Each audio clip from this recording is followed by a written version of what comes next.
আপনারা অনেকে কমেন্টে গালাগালি করেন, মানে বিভিন্ন বিষয়ে গালি দেন, বিভিন্ন বিষয়ে আপনারা বলেন। কত সংখ্যক মানুষ নিহত হয়েছিল তার রাষ্ট্রশিল্পী।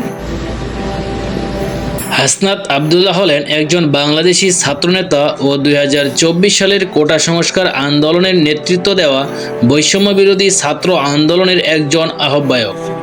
বর্তমানে বৈষম্য বিরোধী ছাত্র আন্দোলনের কেন্দ্রীয় আহ্বায়ক কমিটির আহ্বায়ক হিসেবে দায়িত্ব পালন করছেন।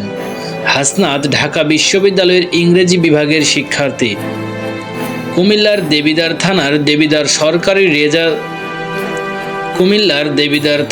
দেবিদ্বার সরকারি রেওয়াজ উদ্দিন পাইলট মডেল উচ্চ বিদ্যালয় থেকে বিজ্ঞান বিভাগ থেকে 2014 সালে মাধ্যমিক পাশ করেন এবং পারুয়ারা আব্দুল মতিন খসরু কলেজ থেকে বিজ্ঞান বিভাগ থেকে উচ্চ মাধ্যমিক পাশ করেন।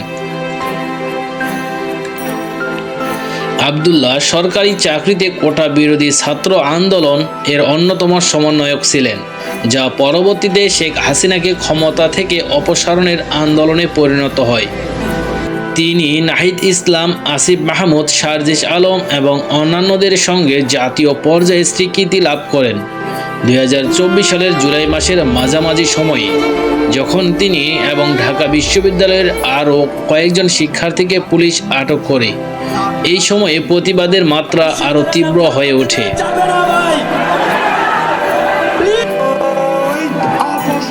এরপর 5ই আগস্ট বাংলাদেশের প্রধানমন্ত্রী শেখ হাসিনা পদত্যাগ করেন এবং দেশ থেকে পালিয়ে যান।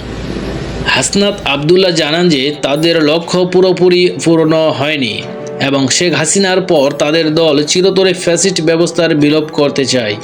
তিনি এবং তার সংগঠন নোবেল বিজয়ী ডক্টর মোহাম্মদ ইউনূসকে অন্তর্বর্তীকালীন সরকার গঠনের আহ্বান জানান।